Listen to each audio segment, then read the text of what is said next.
child abuse every other day நான் சொல்வதெல்லாம் உண்மையில் சந்திக்கிறேன். என்னென்னா பிரச்சனை என்னென்னா பேசுகிறதுக்கே ரொம்ப பயப்படுறாங்க. ஏன்னா ரொம்ப ஒரு சென்சிட்டிவான விஷயம் இது. ஏன்னா நம்ம புள்ளி விவரம் பார்த்திங்கன்னா என்ன சொல்கிறாங்கன்னா ஃபேமிலிக்குள்ளே நெருங்கின உறவுகள் தான் இது வந்து பண்ணிகிட்ருக்காங்கன்னு தான் புள்ளி விவரமே சொல்லுது. இது காலங்காலமாக இருந்துகிட்ருக்கு. இப்போது கொஞ்ச நாளாக வந்து தைரியமாக வெளியே வந்து சொல்ல ஆரம்பிச்சிருக்காங்க. அப்போ நமக்கு பார்க்கும்போது வந்து இது ரொம்ப ஜாஸ்தி ஆகிட்டு இருக்கோன்னு ஒரு ஃபீல் வருது. மேபி முன்னாடி அதை வந்து வெளியே வந்து பேசிகிட்டு இருக்கல பயந்துட்டு, இப்போ வந்து பேசுகிறாங்க. அதுதான் உண்மை. மான்சூன் வெட்டிங்னு ஒரு படம் வந்திருந்தது ஒரு 15-20 வருஷம் முன்னாடி. அது இந்த விஷயத்தை பேஸ் பண்ணி தான் அந்த படம் எடுத்திருந்தாங்க. ஸோ இதில் என்ன பிரச்சனைனா ரொம்ப ஆழமான ஒரு காயம் இந்த குழந்தைகள் மனசில் பதியுது. அது ஒரு விஷயம். இன்னொன்று அதை விட வருத்தப்பட வேண்டிய விஷயம் என்னென்னா ஒரு சில சமயங்களில் அந்த குழந்தைகளுக்கு அது வந்து பழக்கம் ஆகிடுறது. அப்போ என்ன ஆகிடுறதுன்னா அவங்களுக்கு நடக்கிறது அநியாயம்னு தெரியாமல் போய்டுறது. அது வந்து நம்ம அக்செப்ட் பண்ணி பேசாமல் இருக்கணும்னு நினச்சிடுறாங்க. ஒரு குழந்தைகள் வந்து அந்த பழக்கத்துக்கு அடிமையாகிடுறாங்க. இது நான் ஏன் சொல்கிறேன்னு கேட்கும்போது நமக்கு ரொம்ப வருத்தமாக இருக்கும். ஆனால் அது நான் கண் முன்னால் பார்த்ததுனால நான் அந்த உரிமையோடு சொல்கிறேன். ரொம்ப ஒரு சில எபிசோட்ஸ் எல்லாம் வந்து ரொம்ப ஷாக்கிங்காக இருந்தது. ஸோ இது ரொம்ப சென்சிட்டிவாக நம்ம டீல் பண்ணோம். என்னென்னா மெயினாக வந்து வெளியே வந்து பேசுகிறதுக்கு என்கரேஜ் பண்ணணும். பேசாமல் அதை வந்து மூடி வச்சு மறைச்சி வச்சு உள்ள நார ஆரம்பிச்சாச்சு. அதுதான் பிரச்சனை. வெளியே வந்து பேசுகிறதுக்கு என்கரேஜ் பண்ணணும். பேசினதுக்கப்புறம் வர்றது விளைவுகளை வந்து அவங்க சந்திக்கும்போது அதுக்கு நம்ம சப்போர்ட் கொடுக்கணும். அது இல்லை. அதுதான் பிரச்சனையாக இருக்குது. இப்போ என்னென்னா ஒரு ஃபேமிலி வந்து பேசுகிறாங்க. ஒரு சைல்டு அப்யூஸ் வந்து கிளியராக அந்த குழந்தையோட மேலெல்லாம் காயம் இருக்குது. அந்த அம்மா இது சொல்லணும்னு வரல. அவங்க அங்கே வந்து ஒரு ஸ்டேஜில் வந்து சொல்லிடுறாங்க. ஏன்னா அவங்களால கண்ட்ரோல் பண்ண முடியாமல் அந்த விஷயத்தை பற்றி பேசிடுறாங்க. ஆனால் இதில் வந்து ரெண்டு சேனலோட ஒரு என்ன சொல்கிறது அவங்களோட ஒரு போட்டியில் அதை சென்சிட்டைஸ் பண்ணுறாங்க.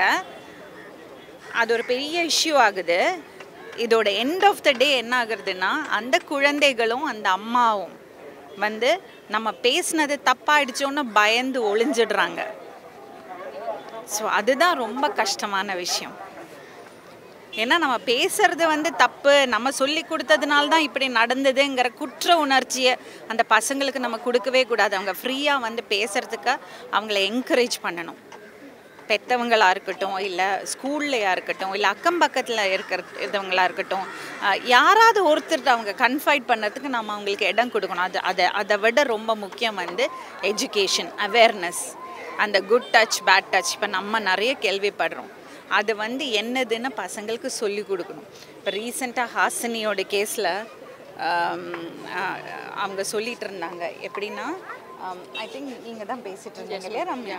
என்னென்னா அந்த குழந்தை அந்த வீட்டுக்குள்ளே விளையாட போயிருக்கு. சரி நம்ம பாப்பா வந்து கீழே விளையாடிட்டு இருக்கான்னு அவங்க பாட்டி தாத்தா அங்கே இருக்காங்க. ஆனால் அந்த குழந்தைக்கு நம்ம வீட்டில் இருக்கிறவங்க இல்லாமல் இந்த அங்கிள் ஆண்டி, நீங்கள் தானே அதை பற்றி சொன்னீங்க. அங்கிள் ஆண்டின்னு சொல்லும்போது நம்ம சொந்தம்னு நமக்கு ரொம்ப நெருங்கினவங்கன்னு அவங்க நினச்சிட்றாங்க. அவங்க மேலே நம்ம கான்ஃபிடென்ஸ் வச்சுக்கலான்னு நினைக்கிறாங்க. அவங்க நம்ம நெய்பர்மா சொல்லி கொடுத்து இந்த லிமிட் வரதான் நீ வந்து அவங்கள நம்பணும்னு நம்ம சொல்லாமல் குழந்தைகளுக்கு சொல்லி கொடுக்கணும். அதில் ஒரு எஜுகேஷன் இருக்குது. ஸோ அந்த விஷயத்தை நம்ம ரொம்ப கிளியராக பெற்றவங்க எஸ்பெஷலி அம்மாக்கள் வந்து புரிஞ்சுக்கணும். அம்மாக்கள் புரிஞ்சுக்கிட்டு அதுக்கப்புறம் குழந்தைகளுக்கு அது ஆட்டோமேட்டிக்காக அது பாஸ் ஆகிடும்.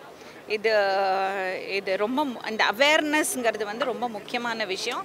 மீடியாவுக்கு ஒரு பெரிய பங்கு இருக்குது. ஏன்னா நம்ம என்ன தான் மைக்கை பிடிச்சி சொன்னாலும், என்ன தான் கவுன்சிலிங் ஒரு ஸ்ட்ரீட்டுக்கு 10 கவுன்சிலிங் ரூம்ஸ் வச்சாலும்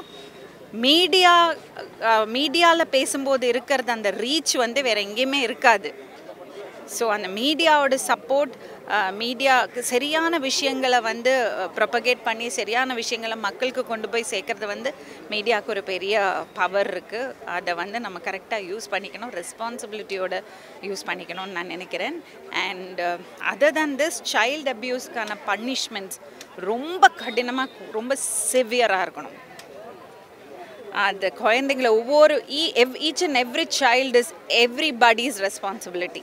அந்த காலத்துலலாம் வந்து ஒரு பெண் குழந்தைய வளர்க்குறதுக்கு அந்த ஒரு வில்லேஜே இருக்கும், அந்த ஒரு வில்லேஜே ரெஸ்பான்சிபிள் சொல்லுவாங்க. அந்த மாதிரி இந்த சமுதாயத்தில் இருக்கிறது ஒவ்வொரு குழந்தையும் நம்ம ரெஸ்பான்சிபிலிட்டி, நம்ம சமுதாயத்தோட ரெஸ்பான்சிபிலிட்டி. ஸோ அதனால் இது ஒரு மிகப்பெரிய பொறுப்பு அண்ட் மிக அவசியமான விஷயம். Child against child abuse voice race பண்ணுறது வந்து ரொம்ப மிக மிக அவசியமான விஷயம். உலகெங்கும் வாழும் தமிழ் உறவுகளுக்கு ரெட்பிக்ஸ் சார்பாக நன்றிகளும் வணக்கங்களும். தொடர்ந்து 3 ஆண்டுகளை தாண்டி ரெட்பிக்ஸ் பயணிக்கிறது என்றால் அதற்கு முழுக்க முழுக்க உங்களின் ஆதரவு மட்டுமே காரணம். நீங்கள் எங்களுக்கு காட்டி வரும் ஆதரவுக்கு கோடான கோடி நன்றிகள். இன்றைய சூழலில் கார்ப்பரேட் நிறுவனங்களும் பெரும் முதலாளிகளும் அரசியல் கட்சிகளுமே மீடியா துறையில் கோலோச்சு வருகின்றனர். இவர்களுக்கு மத்தியில் மிக எளிமையான பின்புலத்திலிருந்து தொடங்கி உண்மையையும் நேர்மையையும் உழைப்பையும் மட்டுமே மூலதனமாக கொண்டு செயல்பட்டு வருகிறது ரெட்பிக்ஸ். இந்நிலையில் ரெட்பிக்ஸை மக்களுக்கான ஒரு மாபெரும் ஊடகமாக மாற்றுவதே எங்களது ஆசையும் கனவுமாக உள்ளது. இதற்கு பெருமளவில் நிதியுதவியும் தேவைப்படுகிறது. உங்களின் ஆதரவோடு வளர்ந்த இந்நிறுவனத்தை அடுத்த கட்டத்திற்கு எடுத்துச் செல்ல உங்களையே நாடியுள்ளோம். எந்த ஒரு அரசியல் சாயமும் இன்றி, எந்த ஒரு கார்ப்பரேட்டின் தலையீடும் இன்றி மக்களுக்கான செய்திகளை உண்மையாகவும் நேர்மையுடனும் வழங்க வேண்டும் என்பதே எங்களது ஆசையும் கனவும். எனவே எங்களுக்கு தாராளமாக நிதி உதவி செய்து எங்களுக்கு உதவுங்கள். எங்களுக்கு நிதி உதவி செய்ய நீங்கள் முன்வந்தால் உங்கள் காசோலைகளை Redpix media private limited, number 21, first main road, CID colony, Mylapore, Chennai 4 என்ற முகவரிக்கும், அல்லது நீங்கள் எங்கள் வங்கியில் நேரடியாக பணம் செலுத்த விரும்பினால் Dena bank, Alwarpet branch, account number 086311023903 என்ற அக்கவுண்ட் நம்பருக்கு அனுப்புங்கள்.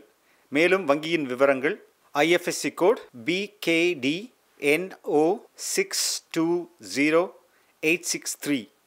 நீங்கள் கொடுக்கும் ஒவ்வொரு ரூபாயும் ஒரு நேர்மையான உண்மையான செய்தி சேனல் ஒன்றை உருவாக்க நிச்சயம் உதவும். நன்றி.